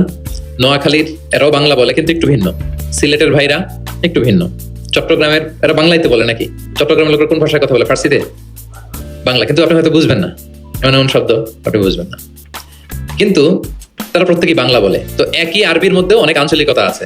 এই 7টা আঞ্চলিকতায় কোরআন নাজিল হয়েছে। রাসূল সাল্লাল্লাহু আলাইহি ওয়াসাল্লাম বলেন যে এটা সহজ লাগে পড়ো। তো একবার হিশাম বিন হাকিম বিন হিজাম, উনি একবার সূরা ফুরকান পড়তেছেন এমন একটা কেরাতে, যেই কেরাত ওমর রাদিয়াল্লাহু তাআলা শুনেন নাই। উনি তো আবার খুব রাগী ছিলেন, ইসলামের কোনো রুল ভায়োলেট হয়েছে দেখলে তাৎক্ষণিক অ্যাকশন নিতেন, ডাইরেক্ট অ্যাকশন নিতেন। উনি ভাবছে যে কোরআনকে বোধহয় সে বিকৃত করে পড়ছে, এই কেরাতটা ওনার আবার জানা ছিল না। উনি ধরে চাদর ধরে টেনে হিচড়ে রাসূল সাল্লাল্লাহু আলাইহি ওয়াসাল্লামের কাছে নিয়ে আসছে, বলছে ইয়া রাসূলুল্লাহ দেখেন কিভাবে কোরআনকে বিকৃত করে। আল্লাহ রাসূল সাল্লাল্লাহু আলাইহি ওয়াসাল্লাম বলেন ওমর শান্ত হও, আগে তাকে ছাড়ো। ওমর রাদিয়াল্লাহু তাআলা ছাড়লেন। রাসূল সাল্লাল্লাহু আলাইহি ওয়াসাল্লাম বলেন আরসিলহু ইকরা, এই ওমর রাখো, ছাড়ো, আচ্ছা পড়ো কিভাবে পড়ছো। তো হিশাম বিন হাকিম বিন হিজাম তেলাওয়াত করে শোনালেন সূরা ফুরকান। রাসূল সাল্লাল্লাহু আলাইহি ওয়াসাল্লাম বললেন হ্যাঁ কাদা উনসিলাত, কোরআন তো এভাবেও নাজিল হয়েছে। আচ্ছা ওমর তুমি কিভাবে জানো? ওমর রাদিয়াল্লাহু তাআলা বলেন ইয়া রাসূল আপনি তো আমাদেরকে এইভাবে শিখিয়েছেন। তখন রাসূল সাল্লাল্লাহু আলাইহি ওয়াসাল্লাম বললেন ওয়া হাকাদা উনসিলাত, এভাবেও নাজিল হয়েছে। উনজিলাল কুরআনু আলা সাবআতি আহরুফ, আরবি ভাষা 7টা ডায়ালেক্টে, 7 ডায়ালেক্টে কোরআন নাজিল হয়েছে। ফাকরাউ মা তায়াসসারা মিন, যেটা দিয়ে সহজ লাগে। ওয়াদ-দুহা পড়লেও হবে, দুহা পড়লেও হবে, হ্যাঁ সবটাই পড়তে পারবেন, দুহাও হবে দুহাও হবে। আল্লাহ রাসূল সাল্লাল্লাহু আলাইহি ওয়াসাল্লাম অন্যকে কোরআন তেলাওয়াত শোনাতেন। উবাই ইবনে কাব রাদিয়াল্লাহু তাআলা আনহুকে বললেন ইন্নাল্লাহা আমারানি আন আকরা আলাইকাল কুরআন, হে উবাই আল্লাহ তাআলা আমাকে আদেশ করেছেন আমি নবী যেন তোমার কাছে কোরআন শোনাই। উবাই ইবনে কাব বললেন আল্লাহু সাম্মানি, নবীজি আপনি বলেন কি আল্লাহ আমার নাম ধরে বলছে? মানে খুশিতে বাকবাকুম, আনন্দে আত্মহারা, শিহরিত, ইয়া রাসূলুল্লাহ আমি উবাইয়ের নামটা ধরে আল্লাহ বলছেন? আল্লাহ রাসূল সাল্লাল্লাহু আলাইহি ওয়াসাল্লাম বললেন নাম, তোমার নাম ধরে বলেছেন। আল্লাহ তাআলা আমাকে বলেছেন আমি যেন সূরা বাইকিনা লাম ইয়াকুনিল লাযিনা কাফারু, এই সূরাটা যেন আমি তোমার সামনে শোনাই। ফাদারাফাত আইনাহু, তিনি কাঁদতে আরম্ভ করলেন শুনে, কারণ ওনার নাম ধরে যদি আল্লাহ তাআলা বলেন এটা ওনার জন্য কত বড় প্রেস্টিজিয়াস এবং সৌভাগ্যের একটা ব্যাপার। তাহলে অন্যকে কোরআন শোনাতেন। আচ্ছা, আবার আল্লাহ রাসূল সাল্লাল্লাহু আলাইহি ওয়াসাল্লাম মাঝে মাঝে অন্যদের থেকে শুনতেন, অন্যের কণ্ঠে কোরআন শোনারও একটা আনন্দ আছে, কি বলেন? ইবনে মাসউদ রাদিয়াল্লাহু তাআলা আনহুকে একবার বললেন ইকরা, ইবনে মাসউদ একটু কোরআন তেলাওয়াত করো তো তিনি বললেন আকরাউ আলাইকা ওয়া আলাইকা উনজিল, হে নবী আপনার সামনে দাঁড়িয়ে আমি এত বড় স্পর্ধা আমি তেলাওয়াত করব, আপনার উপর আকাশ থেকে কোরআন নাজিল হয়। আল্লাহ রাসূল সাল্লাল্লাহু আলাইহি ওয়াসাল্লাম বললেন ইন্নী উহিব্বু আন আসমাআহু মিন গায়রি, আমি তোমাদেরকে শোনাতে যেমনি পছন্দ করি তোমাদের থেকে শুনতেও পছন্দ করি। তিনি সূরা নিসা তেলাওয়াত করে শোনালেন। কেন শুনলেন? আব্দুল্লাহ ইবনে মাসউদ থেকে, কারণ আল্লাহ রাসূল সাল্লাল্লাহু আলাইহি ওয়াসাল্লাম টার্গেট করেছিলেন যে আব্দুল্লাহ ইবনে মাসউদ এই উম্মার কোরআনের টিচার হবে। কি হবে? মানে যার যেদিকে মেধা আল্লাহ রাসূল সাল্লাল্লাহু আলাইহি ওয়াসাল্লাম ওই প্রতিভা ওইদিকে কাজে লাগাতেন। যার যেদিকে মেধা, এই যে বললাম হুযাইফা ইবনুল ইয়ামান গোয়েন্দা বিভাগের প্রধান, কেন জানেন? তার এই দিকে আগ্রহ বেশি। মুআদ ইবনে জাবাল, উনি মদিনা রাষ্ট্রের সিনিয়র আমলা ছিলেন, প্রশাসনিক কাজ ভালো বুঝতেন। হাসান বিন সাবিত লেখালেখি জানতেন, ওনাকে জাতীয় কবি ঘোষণা দিয়েছেন যে তুমি ন্যাশনাল পয়েট, যাও কবিতা লিখো। একবার মক্কা থেকে তিনি ফিরতেছেন, নামাজ হবে, এক সাহাবী আজান দিচ্ছেন, তো কিছু মুশরিক ছেলে এখনো মুসলিম হয় নাই, ওরা আজানকে ব্যঙ্গ করতেছে। মুখ ভেঙানো বোঝেন না, মানে যেটা বলে ওইটাই ব্যঙ্গ করে করে বলতেছে। তো দেখেন রাসূল সাল্লাল্লাহু আলাইহি ওয়াসাল্লাম রেগে যাওয়ার কথা ছিল না, আজান দিচ্ছে আমার সাহাবী আর মুশরিক ছেলেগুলো তাকে ব্যঙ্গ করতেছে। উনি রেগে না আছে, দেখলেন যে মুশরিক ছেলেগুলোর মধ্যে একটা ছেলের কণ্ঠ তো খুব চমৎকার, ওকে ডাকলেন, ডেকে ওর মাথা চুলের ঝুঁটি বেঁধে ধরলেন, বললেন এই একটু আগে কি বলতেছিলে, জোরে বলতো, না আরো জোরে বলো। এবার সে বলতে আরম্ভ করতেছে, কিন্তু আশহাদু আন্না মুহাম্মাদুর রাসূলুল্লাহ এটা আর বলে না, এটা বললে তো শাহাদাত মুসলিম হয়ে যায়। রাসূল সাল্লাল্লাহু আলাইহি ওয়াসাল্লাম ধমক দিয়ে বললেন লাইক বলো, এটাও বলো। তখন সে এটাও বলছে, মাথার চুলের ঝুঁটি ধরে বলছে। বলার পরে রাসূল সাল্লাল্লাহু আলাইহি ওয়াসাল্লাম তার জন্য দোয়া করলেন, ওই দোয়ার বরকতে সে কালিমা পড়ে মুসলমান হয়ে গেল। এবার আল্লাহ রাসূল সাল্লাল্লাহু আলাইহি ওয়াসাল্লাম বললেন, তোমার কণ্ঠ যেহেতু সুন্দর, তোমাকে আমি মক্কার মসজিদের মুয়াজ্জিন বানাই দিলাম, তুমি যে আজান দিবা। দেখেন কেমন একটা ঘটনাকে কিভাবে টুইস্ট করে অন্যদিকে নিয়ে গেলেন। রেগে যাওয়ার কথা ছিল, কিন্তু দেখলেন যে প্রতিভা আছে তো এর মধ্যে, এত উঁচু গলা, একে মুয়াজ্জিন বানানো যায়। তিনি হয়ে গেলেন বাইতুল্লাহর মুয়াজ্জিন। এবং ওই যে মুশরিক থাকা অবস্থায় ওনার মাথার চুলের ঝুঁটি ধরে রাসূল সাল্লাল্লাহু আলাইহি ওয়াসাল্লাম বলছেন, এই আজান দাও। ওই যে রাসূল সাল্লাল্লাহু আলাইহি ওয়াসাল্লামের বরকতের হাত মাথার চুলে লেগেছিল, উনি মৃত্যুর আগ পর্যন্ত ওই চুলগুলো আর কাটেন নাই কোনোদিন। উনি এদিকে চুল কাটতেন, এদিকে কাটতেন, এদিকে কাটতেন, সামনের চুল কাটতেন না। যখন জিজ্ঞেস করা হতো আপনি এরকম হেয়ার কাট কেন আপনার, বলছে আমি মুশরিক অবস্থায় আমার প্রিয় নবীজি আমার মাথার চুলের ঝুঁটি ধরে আমাকে আজানের তালিম দিয়েছিলেন, ওনার বরকতময় হাতের ছোঁয়া আমার এই চুলে লেগেছে, আমি চাই এই চুলগুলো সাথে নিয়ে আমি কবরে যাব। এবং ওই চুলগুলোর সাথেই ওনাকে কবর দেওয়া হয়েছে। ওই চুলগুলোকে উনি পেঁচিয়ে একটা পাগড়ির মতো করে, বড় হয়ে গেছে তো অনেক, এটা পেঁচিয়ে পাগড়ির মতো করতেন, এরপরে উনি টারবান করতেন, পাগড়ি করতেন। তাহলে প্রিয় ভাইরা, আব্দুল্লাহ ইবনে মাসউদ রাদিয়াল্লাহু তাআলা আনহুকে রাসূল সাল্লাল্লাহু আলাইহি ওয়াসাল্লাম টার্গেট করেছিলেন যে উনি এই উম্মতের কোরআনের টিচার হবে। কি হবে? এজন্য বলেন পড়ো তো ইবনে মাসউদ, তিনি পড়ে শোনালেন। এবং তিনি বলেছেন, মান আহাব্বা আন ইয়াকরা আল কুরআনা গাদ্দান কামা উনজিল ফালইয়াকরাহু আলা কিরাআতি ইবনে উম্মি আবদ। জিবরিল যেভাবে কোরআন নাজিল করেছে হুবহু এইভাবে কোরআন যে শিখতে চায়, সেজন্য ইবনে মাসউদের কাছে কোরআন শেখে। সাহাবারা ইবনে মাসউদ রাদিয়াল্লাহু তাআলা আনহুর কাছে এভাবে কোরআন শিখতেন। তাহলে দেখেন, কোরআন অন্যকে শোনাতেন, অন্যদের থেকে শুনতেন, এবং কোরআন যারা শিখে এবং শেখায় তাদেরকে তিনি শ্রেষ্ঠ বলে ঘোষণা দিয়েছেন, খায়রুকুম মান তাআল্লামাল কুরআনা ওয়া আল্লামা। যে কোরআন শেখে এবং শেখায় সে তোমাদের মাঝে শ্রেষ্ঠ। আপনি যদি শিখেন, লজ্জার কিছু নাই যে বয়স আমার 40 হয়ে গেছে, 50 হয়ে গেছে, আমি তো পারি না। না, এটা আপনার জন্য সৌভাগ্যের, it's a blessing, you are lucky, it's an honour. আল্লাহ যে সুযোগ দিয়েছেন আপনি শিখবেন, কোরআন শোনাবেন। আপনি যদি শোনান আপনি শ্রেষ্ঠ, যিনি আপনাকে শোনায় সেও শ্রেষ্ঠ। মানে এমন এক মেকানিজম, কোরআন শিখলেও সে শ্রেষ্ঠ, আবার যে শেখায় সেও শ্রেষ্ঠ। আমরা এই অ্যাক্টিভিটিজের সাথে যেন জড়িত থাকি। এবং কারো সুন্দর কণ্ঠ দেখলে আল্লাহ রাসূল সাল্লাল্লাহু আলাইহি ওয়াসাল্লাম প্রশংসা করতেন।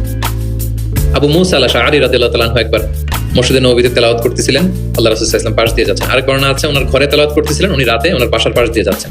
হঠাৎ কান লাগিয়ে শুনলেন এত সুন্দর গলা, তিনি বুঝতে পারলেন এটা আমার আবু মুসা আল-আশআরীর কণ্ঠ। তো সকালবেলা ফজরের পরে আবু মুসাকে ডেকে বললেন, আবু মুসা, লাকাদ উতিতা মিজমারান মিন মাযহামিরি আলি দাউদ। দাউদ নবীর গলায় আল্লাহ যে সুরের ঝংকার দিয়েছেন, এই উম্মতের মধ্যে তোমার গলায় আল্লাহ সেই সুরের লহরী ঢেলে দিয়েছেন। তাও মুসা বলে, ইয়া রাসূলুল্লাহ, আমি তো কখনো আপনার সামনে তেলাওয়াত করি না, আপনি কি করে বুঝলেন? তো রাসূল সাল্লাল্লাহু আলাইহি ওয়াসাল্লাম বলেন, গত রাতে তোমার ঘরের পাশ দিয়ে যাচ্ছি, তোমার তেলাওয়াত শুনে আমি থমকে দাঁড়িয়েছি, যতক্ষণ পড়েছো আমি শুনেছি। আবু মুসা আল-আশআরী তো অবাক হলেন, বলেন, ইয়া রাসূলুল্লাহ, আপনি দাঁড়িয়ে আমার তেলাওয়াত শুনেছেন, এটা যদি জানতাম আমি যে আর কত সুর করে পড়তাম, আমি যে আর কত সুর দিয়ে পড়তাম, ফজর পর্যন্ত পড়তাম। দাউদ আলাইহিস সালাম নবীদের মধ্যে সবচেয়ে সুরের লাগা গলার নবী ছিলেন। ওনার উপরে জাবুর কিতাব নাজিল হয়েছিল। আকাবা একটা উপসাগর আছে জর্ডানে, আমি এবার জর্ডান ভিজিটে দেখে এসেছি। আকাবা উপসাগরের তীরে বসে তিনি যখন জাবুর তেলাওয়াত করতেন, আকাবা উপসাগরের মাছগুলো সব চলে আসতো তেলাওয়াত শুনতে, এত সুর ছিল ওনার গলায়। নবী আলাইহিস সালাম বলেন যে দাউদ নবীর গলায় যে সুর দিছে, আমার সাহাবীদের মধ্যে আল্লাহ তোমার গলায় সেই সুর ঢুকাই দিছে। সুবহানাল্লাহ। তো নবী যদি প্রশংসা করে একজন সাহাবীর তেলাওয়াতের, ওনার কেমন লাগবে বলেন তো? হ্যাঁ, ভালো লাগবে। তিনি তেলাওয়াতের প্রশংসা করতেন এভাবে। তিনি রমাদানে সবচেয়ে বেশি তেলাওয়াত করতেন, যে সময়টা আমরা কাটাচ্ছি। আমরা কোন মাস কাটাচ্ছি এখন? সাইয়্যিদুশ শুহুর, 12 মাসের মধ্যে শ্রেষ্ঠতম মাস। এই মাসে সবচেয়ে তেলাওয়াত করতেন। আম্মা জান আয়েশা রাদিয়াল্লাহু তাআলা আনহা বলেন, লা আ'লামু রাসূলুল্লাহি সাল্লাল্লাহু আলাইহি ওয়াসাল্লাম ক্বারা আল কুরআনা কুল্লাহু ফি লাইলাতিন ক্বাত্তু গায়রা রমাদান। রমজান ছাড়া কোনো মাসে মানে এক রাতে পুরো কোরআন পড়ে ফেলছেন এরকম আমি দেখিনি, শুধু রমাদানেই দেখেছি এত তেলাওয়াত করতে।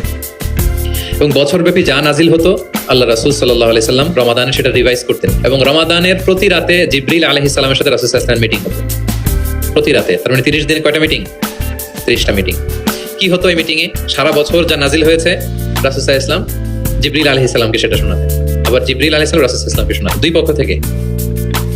আর যে বছর আল্লাহ রাসূল সাল্লাল্লাহু আলাইহি ওয়াসাল্লাম ইন্তেকাল করেছিলেন ওই বছর পুরো কোরআনটা দুইবার জিবরিল আলাইহিস সালাম আল্লাহ রাসূল সাল্লাল্লাহু আলাইহি ওয়াসাল্লামকে শুনিয়েছেন, আবার আল্লাহ রাসূল সাল্লাল্লাহু আলাইহি ওয়াসাল্লাম দুইবার জিবরিল আলাইহিস সালামকে শুনিয়েছেন। আজকে থেকে নিয়ত করেন আমরা শোনাবো। আপনি ভাবিকে শোনাবেন, ভাবি আপনাকে শোনাবে, আপনি আপনার মেয়েকে শোনাবেন, আপনার মেয়ে আপনাকে শোনাবে, যে সূরাটাই পারেন। ঘরটা একটা কোরআনময় ফ্যামিলি হবে আমাদের ফ্যামিলিটা, কি বলেন? এরকম বরকতময় ফ্যামিলি আমরা চাই না? এবং সাহাবাদেরকে উদ্বুদ্ধ করতেন বিভিন্ন সূরার ফজিলতের কথা বলে বলে, যে এটা এই সূরা পড়ো, এই ফজিলত। একবার উবাই ইবনে কাব রাদিয়াল্লাহু তাআলা আনহুকে বললেন, আতুহিব্বু আন উআল্লিমাকা সূরাতান লাম ইয়ানজিল ফিত তাওরাত ওয়ালাল ইনজিল ওয়ালা যাবুর। হে উবাই, তুমি কি চাও যে আমি তোমাকে এমন একটা সূরা শেখাবো যেটার মতো মর্যাদাপূর্ণ সূরা তাওরাতেও নাই, ইনজিলেও নাই, জাবুরেও নাই, কোথাও নাই, এত মর্যাদাপূর্ণ? তিনি বললেন, বালা ইয়া রাসূল, অবশ্যই শেখাবেন। তখন আল্লাহ রাসূল সাল্লাল্লাহু আলাইহি ওয়াসাল্লাম বলেন, সেই সূরাটা তুমি নিজেই জানো। সেটা কি? সেটা হচ্ছে কাইফা তাকরাউ ফিস সালাত, তুমি নামাজে কোন সূরা পড়ো, মানে কোন সূরা ছাড়া নামাজ হয় না বলেন তো? সূরা ফাতিহা। আল্লাহ রাসূল সাল্লাল্লাহু আলাইহি ওয়াসাল্লাম বললেন, এই সূরা ফাতিহা এটা যেন তেন কোনো সূরা নয়, এর মতো মর্যাদাপূর্ণ সূরা তাওরাত, জাবুর, ইনজিল কোথাও আসেনি।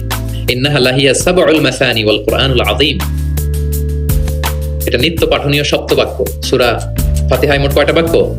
7টা। সবাই বলেন কয়টা? এটা বলে সাবউল মাসানি, মানে সব সময় পড়া হয় এমন 7টা বাক্য। ওয়ালাকাদ আতাইনাকা সাবআম মিনাল মাসানি ওয়াল কুরআনুল আযীম, এটা সব সময় পড়তে। আবু হুরায়রা রাদিয়াল্লাহু তাআলা আনহু বলেন যে আল্লাহ রাসূল সাল্লাল্লাহু আলাইহি ওয়াসাল্লাম একবার আমাদেরকে উৎসাহ দিয়ে বললেন যে একটা সূরা আছে, এই সূরার 30টা আয়াত, এই সূরা যদি কেউ তেলাওয়াত করে, এই সূরা কিয়ামতের দিন এই তেলাওয়াতকারীর পক্ষে আল্লাহর কাছে সুপারিশ করবে, এমনকি তর্ক করবে যতক্ষণ আল্লাহ তাআলা তেলাওয়াতকারীকে জান্নাতি হিসেবে ঘোষণা না দেয়। বলেন তো কোন সূরা এটা? সূরা মুলক। অনেক মানুষ, আলহামদুলিল্লাহ শতাধিক মানুষ দেশে বিদেশে এয়ারপোর্টে আমাকে দেখা হলেই বলে যে শেখ আপনার সূরা মুলকের তাফসীর শুনে আমি সূরা মুলক মুখস্থ করেছি। আলহামদুলিল্লাহ, সৌভাগ্য। অনেকে বলে যে সাইয়্যিদুল ইস্তিগফার আপনার আলোচনা থেকে শুনে মুখস্থ করেছি। তারপর অনেকে বলেছে যে আস্তাগফিরুল্লাহর আমলটা আপনার আলোচনা থেকে শুনে আমরা অভ্যস্ত হয়েছি। আলহামদুলিল্লাহ, এটা অভ্যাস করবেন। সূরা মুলক তেলাওয়াত করবেন। কয় আয়াত সূরা মুলকে? এক মাসে কয় দিন? প্রতিদিন যদি একটা আয়াত মুখস্থ করেন 30 দিনে সূরা মুলক হয়ে যাবে না? কঠিন? বেশি কঠিন? করবেন। এভাবে ফজিলতের কথা বলে আল্লাহ রাসূল সাল্লাল্লাহু আলাইহি ওয়াসাল্লাম সাহাবাদেরকে উদ্বুদ্ধ করতেন। গত বছর আমার একটা বই এসেছে কোরআনের উপর এক নজরে কোরআন, নাম শুনেছেন না আপনারা? সবগুলো সূরার ফজিলত আমরা ওখানে নিয়ে এসেছি। 114 সূরার ফজিলতকে আপনি পাবেন, এবং পড়লে আপনার আরো বেশি মন চাইবে সূরাটার তাফসীর জানতে, অর্থ জানতে, মুখস্থ করতে।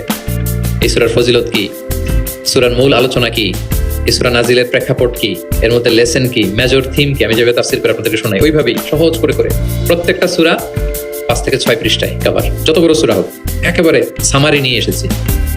যাদের সংগ্রহে আছে এই রমাদানে পড়বেন, খুব সহজ মনে হবে। যে সূরাটার অনুবাদ করতে মনে চায় আগে এক নজরে কোরআন থেকে একবার রিভাইজ দিয়ে নেবেন, অনুবাদটা সহজ মনে হবে। যে সূরাটার তাফসীর জানতে মনে চায় আগে এক নজরে কোরআন থেকে একবার পড়ে নেবেন, একেবারে ক্রিস্টাল ক্লিয়ার, সহজ হয়ে যাবে। দাজ্জালের ফিতনা থেকে বাঁচতে আল্লাহ রাসূল সাল্লাল্লাহু আলাইহি ওয়াসাল্লাম সূরা কাহাফের প্রথম 10 আয়াত মুখস্থ করতে বলেছেন। আল্লাহ রাসূল সাল্লাল্লাহু আলাইহি ওয়াসাল্লাম ইরশাদ করেন, মান হাফিযা 10 আয়াতিন মিন আউয়ালি সূরাতিল কাহফি উসিমা মিন ফিতনাতিদ দাজ্জাল। যে সূরা কাহাফের প্রথম 10 আয়াত মুখস্থ করবে সে দাজ্জালের ফিতনা থেকে মুক্ত থাকবে ইনশাআল্লাহ।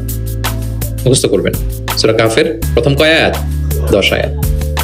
আল্লাহ রাসূল সাল্লাল্লাহু আলাইহি ওয়াসাল্লাম কোরআনের ব্যাখ্যা করতেন, নিজেই কোরআনের ব্যাখ্যা করতেন, কারণ তার উপরই তো কোরআন নাজিল হয়েছে, তিনিই সবচেয়ে বড় মুফাসসির। আল্লাহ রাসূল সাল্লাল্লাহু আলাইহি ওয়াসাল্লামের চেয়ে বেশি কোরআনের ব্যাখ্যা আর কি কেউ জানে? ব্যাখ্যা করতেন।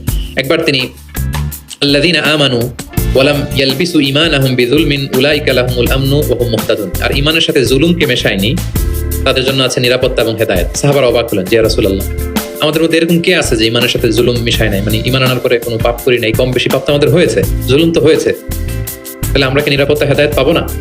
তো রাসূল সাল্লাল্লাহু আলাইহি ওয়াসাল্লাম বললেন যে এই জুলুম দ্বারা ওই জুলুম উদ্দেশ্য না, এই জুলুম দ্বারা উদ্দেশ্য হচ্ছে শিরক। এই জুলুম দ্বারা উদ্দেশ্য কি? এই যে ব্যাখ্যা করে দিচ্ছেন, সাহাবীদের ভুল ধারণা ভাঙায় দিচ্ছেন। তিনি বলতেছেন, তোমরা কি লোকমান আলাইহিস সালামের ওই নসিহত পড়ো নাই যে লা তুশরিক বিল্লাহ ইন্না শিরকা লা যুলমুন আযীম? আপনার ছেলেকে বলতেছেন যে বাবা শিরক করো না, শিরক সবচেয়ে বড় জুলুম। শিরক সবচেয়ে বড় কি? কারণ এই জুলুমটা মানুষ কার উপর করে? আল্লাহর উপর করে। তাহলে জুলুম মানে হচ্ছে এই আয়াতের মধ্যে শিরক। তাহলে স্বয়ং রাসূলুল্লাহ সাল্লাল্লাহু আলাইহি ওয়াসাল্লাম নিজে ব্যাখ্যা করে দিয়েছেন, সাহাবারা ওনারা ক্লিয়ার হয়ে গেলেন। কোরআনে যারা অধিক পারদর্শী তাদেরকে রাসূল সাল্লাল্লাহু আলাইহি ওয়াসাল্লাম প্রায়োরিটি দিতেন। কি দিতেন? প্রায়োরিটি। আল্লাহ রাসূল সাল্লাল্লাহু আলাইহি ওয়াসাল্লাম বলেছেন, ইয়া উম্মুল কওমা আকরাউহুম লিকিতাবিল্লাহ। একসাথে ধরেন যে অনেকে হয়েছে, তো ইমামতি করবে কে? আমরা 5 ভাই একসাথে হয়েছি, নামাজের সময় হয়েছে, ইমামতি কে করবে? হ্যাঁ, যে কোরআন ভালো জানে। আকরাউহুম লিকিতাবিল্লাহ, আল্লাহর কিতাব যে বেশি জানে, বেশি ব্যাখ্যা জানে, বেশি মুখস্থ সে। আচ্ছা, ওয়া ইন কানাত কিরাআতুহুম সাওয়া, যদি তাদের সবার কেরাত সমান হয় তখন রাসূল সাল্লাল্লাহু আলাইহি ওয়াসাল্লাম বলেন ফাইয়া উম্মুহুম আকদামুহুম হিজরাতান। তাহলে যে আগে হিজরত করছে সে, মানে তখন যে আগে হিজরত করেছে তাদের মর্যাদা বেশি ছিল। ফা ইন কানু ফিল হিজরাতি সাওয়া, হিজরতেও যদি সমান হয়, ধরেন যে 5 জন একসাথে হিজরত করছিল, এই 5 জন মিলে এখন নামাজ পড়তো, এখন কে? আল্লাহ রাসূল সাল্লাল্লাহু আলাইহি ওয়াসাল্লাম বলেন ফাইয়া উম্মুহুম আকবারুহুম সিন্নান, যার বয়স বেশি সে, যে সিনিয়র সে ইমামতি করবে। তাহলে সবচেয়ে বেশি অগ্রাধিকার কাকে দিলেন? যে কোরআন বেশি জানে। এবং তিনি দোয়া করতেন, আল্লাহ কোরআনকে আমার হৃদয়ের বসন্ত বানিয়ে দেন, আল্লাহ আমার অন্তরের জ্যোতি বানিয়ে দেন, আল্লাহ আমার কষ্ট দূরের কারণ বানিয়ে দেন। এই দোয়াটা মালয়েশিয়াতে তো কুনুতের মধ্যে সবসময় পরে দেখি আমরা, আল্লাহুম্মা জাআলিল কুরআনাল আযীমা রাবিআ কুলুবিনা ওয়া নূরা সুদুরিনা ওয়া জালাআ আহজানিনা ওয়া যাহাবা হুমুমিনা ওয়া গুমুমিনা। শুনছেন না তারা? রাসূল যেই ভাষায় বলেছেন সেটা হচ্ছে তাজআলুল কুরআনা রাবিআ কলবি, আল্লাহ এই কোরআনকে আপনি আমার অন্তরের বসন্ত বানান, প্রশান্তি বানান। নূরা সাদরি, আমার অন্তরের বুকের আলো বানান, হৃদয়ের আলো। আমার দুঃখের অপসারণকারী বানান, আমার দুশ্চিন্তা দূরকারী বানান। এই দোয়াটা আপনারা করবেন। আল্লাহ রাসূল সাল্লাল্লাহু আলাইহি ওয়াসাল্লাম শেষ বয়সে ওনার চেহারায় কিছুটা বার্ধক্যের ছাপ চলে এসেছে। আবু বকর রাদিয়াল্লাহু তাআলা আনহু একবার জিজ্ঞেস করছিলেন যে ইয়া রাসূলুল্লাহ কদ শিবতা, আপনার চেহারায় কেমন যেন বার্ধক্যের ছাপ চলে আসছে। আল্লাহ রাসূল সাল্লাল্লাহু আলাইহি ওয়াসাল্লামের দাড়ি এবং চুল মিলে সব মিলে 20টার বেশি চুল পাকে নাই। এক বর্ণনায় এসেছে 17টা, আরেক বর্ণনায় 18টা। মুহাদ্দিসিন একরাম বলেছেন যে এত অল্প কিছু চুল দাড়ি পেকেছিল যে গুণা যেত, গুণে দেখা গেছে 17, 18, সবশেষে যখন বেড়েছে হয়তো 20। যেন মুহাদ্দিসিন একরাম একমত যে ওনার 20টার বেশি চুল দাড়ি পাকে নাই। কোথায় বেশি পাকছে? এদিকে কয়েকটা পাকছে, নিম দাড়ির এখানে কয়েকটা পাকছে, হাদিসে আছে। তা আবু বকর রাদিয়াল্লাহু তাআলা বলেন, ইয়া রাসূলুল্লাহ কদ শিবতা, আপনার চেহারায় কেমন যেন বার্ধক্যের ছাপ। তখন আল্লাহ রাসূল সাল্লাল্লাহু আলাইহি ওয়াসাল্লাম বলেন, শাইয়াবাতনি হুদ ওয়াল ওয়াকিআ ওয়াল মুরসালাত ওয়া আম্মা ইয়াতাসাআলুন ওয়া ইযা শামসু কুবিরাত। আবু বকর বলো না আর, এই 5টা সূরা আমাকে বার্ধক্যে উপনীত করে দিয়েছে। কারণ এই 5টা সূরার ভিতরে কিয়ামতের বিভীষিকার বর্ণনা এমন ভাবে আল্লাহ তুলে ধরেছেন। আল্লাহ রাসূল সাল্লাল্লাহু আলাইহি ওয়াসাল্লাম এত উদ্বিগ্ন থাকতেন উম্মতকে নিয়ে, নিজের জন্য না, আমাদের জন্য, যে হায় রে কিয়ামতের এই বিভীষিকাময় মুহূর্তে আমার গুনাহগার উম্মতের কি হবে, ওই কঠিন পরিস্থিতিতে আমার উম্মতের কি হবে। এটা যখন ভাবতেন, এই 5টা সূরা পড়তেন, কিয়ামতের বিভীষিকাময় এই পরিস্থিতি, দৃশ্যায়নের চিন্তা, মানুষ পটে কল্পনা পটে চিন্তা করতে করতে ওনার মধ্যে বার্ধক্যের ছাপ চলে আসছে। কোরআন পড়তে পড়তে উম্মতের চিন্তায়। সব নবীকে আল্লাহ তাআলা একটা স্পেশাল দোয়া করার সুযোগ দিয়েছিলেন, আর সব নবীরা ওই দোয়া দুনিয়াতেই করেছে, একমাত্র আমাদের প্রিয় নবীজি ছাড়া। সব নবী ওই দোয়া কাটাই ফেলছে দুনিয়াতে, আল্লাহ রাসূল সাল্লাল্লাহু আলাইহি ওয়াসাল্লাম ওই দোয়া করেন নাই। তিনি বলেন, ওয়া ইন্নী আখতাবিউ দাওয়াতি শাফাআতান লিউম্মতি ইয়াউমাল কিয়ামা, আমার ওই দোয়াটা, স্পেশাল দোয়াটা যেটা করলেই আল্লাহ কবুল করবে, ওই দোয়াটা আমি কিয়ামতের দিন আমার গুনাহগার উম্মতের জন্য রেখে দিয়েছি। আমি সেদিন আমার উম্মতের জন্য সেই দোয়াটা করব। তাহলে কিছু সূরা ওনার চেহারায় বার্ধক্যের ছাপ নিয়ে এসেছিল। কোরআন হেফজ করার পরে ভুলে যাওয়া, এটা কিন্তু ঠিক না। এজন্য আল্লাহ রাসূল সাল্লাল্লাহু আলাইহি ওয়াসাল্লাম বলেছেন, হেফজ যারা করবে তারা যেন কোরআনকে সংরক্ষণ করে, প্রিজার্ভ করে। এবং তিনি বলেছেন, তাআহাদুল কোরআন, কোরআনকে যত্ন নিও, কারণ কোরআন দামি মেহমান, দামি মেহমানকে যত্ন না নিলে থাকে না। হেফজ করছে, যত্ন নেয় নাই, পরে নাই, রিভাইজ দেয় না, এখন আর রিডিংও পড়তে পারে না। মুখস্থ তো দূরের কথা, দেখে দেখেও পড়তে কষ্ট, এরকম হয় অনেক হাফেজদের। এটা ঠিক না, কারণ আল কোরআন দাইফুন কারীমুন মিনাল্লাহ, কোরআন আল্লাহর পক্ষ থেকে অনেক সম্মানিত মেহমান। সম্মানিত মেহমানকে সম্মান দিতে হয়, নাহলে উনি আসে থাকে। ধরেন যে একজন এমপি আসলো আপনার বাসায়, মালয়েশিয়ার একজন মন্ত্রী, আসার পরে নাই কোনো রিসেপশন, নাই কোনো ওয়েলকামিং স্টেটমেন্ট, রিসেপশন কিছু নাই, আপনি কোনো গুরুত্বই দিচ্ছেন না, উনি এসে বসে থাকবে আপনার বাসায়। সম্মানিত মেহমানকে সম্মান করতে হবে। কোরআন অনেক বড় সম্মানিত এক মেহমান আল্লাহর পক্ষ থেকে, এটাকে সম্মান দিতে হবে, পড়তে হবে, রিভাইজ দিতে হবে, সময় দিতে হবে, তাহলে সে আপনার সিনায় থাকবে। তা না হলে এই কোরআনের নূর সিনাতে কখনো থাকে না। তিনি বলেছেন, তাআহাদুল কোরআন, কোরআনকে রিভাইজ করো, ফাইন্নাহু আশাদ্দু তাফাল্লুতান মিনাল ইবিলি ফি উকুলিহা, ওটের রশি ছেড়ে দিলে ওট যেমনি পালায়, কোরআন মুখস্থ করার পর রিভাইজ না দিলে কোরআনও পালাবে, আর রিভিশন দিলে এটা হৃদয়ে থাকে। এবং তিনি উৎসাহ দিয়ে বলেছেন, কোরআন এমন কিতাব, পৃথিবীর অন্য কোনো কিতাবের ক্ষেত্রে এটা বলা হয় না, যে কিতাবের এক অক্ষরে 10 নেই, এক অক্ষরে কয় নাকি। পৃথিবীর আর কোনো বইয়ের ক্ষেত্রে এটা প্রযোজ্য, ইভেন হাদিস শরীফের ক্ষেত্রেও প্রযোজ্য না। হাদিসের এক অক্ষর করলে 10 নাকি এটা বলে নাই আল্লাহ রাসূল সাল্লাল্লাহু আলাইহি ওয়াসাল্লাম, শুধু কোরআন, শুধু মান ক্বারা হারফান মিন কিতাবিল, এক হরফ যদি কেউ পড়ে, ফালাহু হাসানা ওয়াল হাসানাতু বিআশরি আমসালিহা, 10 নেকি। লা আকুলু আলিফ লাম মিম হারফুন, আল্লাহ রাসূল বলেন সূরা বাকারার শুরুতে যা আছে আলিফ লাম মিম, মনে করেন তিনটা মিললে এক অক্ষর না, বাল আলিফুন হারফুন, আলিফ একটা হরফ, লামুন হারফুন, লাম একটা হরফ, মিমুন হারফুন, মিম এক হরফ, তাহলে আলিফ লাম মিম বললে কয় সওয়াব? 30টা নেকি আল্লাহ তাআলা আমাদের আমলনামায় দিচ্ছেন। অনেকে বলে যে হুজুর পড়তে পারি না, কষ্ট হয়, বয়স হয়ে গেছে 50-60, এখন তো মুখ দিয়ে আসে না, বলে অনেকে কমপ্লেন করে না।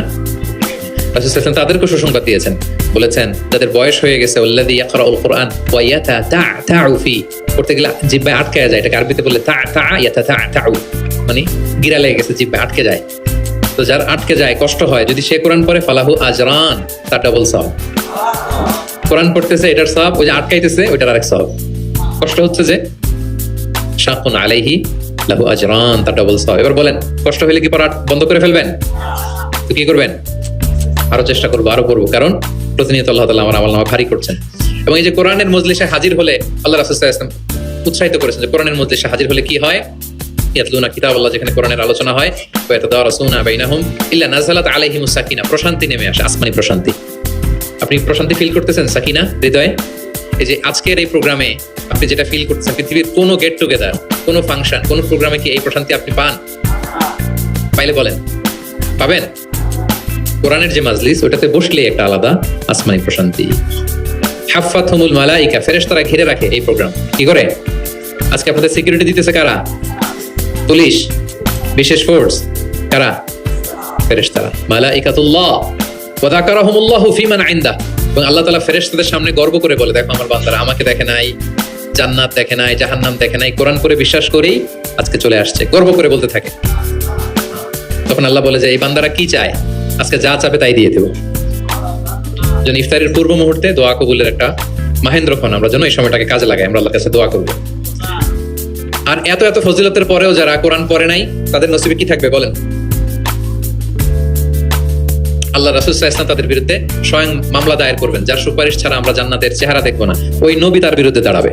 ওয়াকাল রাসূলু ইয়া রাব ইন্না কওমি ইত্তাখাযু হাযাল কুরআনা মাহজুরা, তিনি কিয়ামতের দিন বলবে, আল্লাহ আমার এই উম্মত কোরআনকে পরিত্যক্ত করেছে, ইগনোর করেছে, বর্জন করেছে, পড়ে নাই, বছরের পর বছর গেছে, কোরআনটা হাতে নেয় নাই, কোরআনের একটা পাতা খুলে দেখে নাই, একের পর এক রমাদান সে পেয়েছে, কোরআনকে কোনোদিন সে তেলাওয়াত করে নাই, পাঠ করে নাই।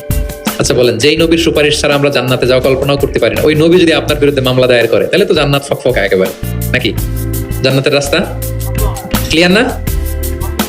ইম্পসিবল, অসম্ভব।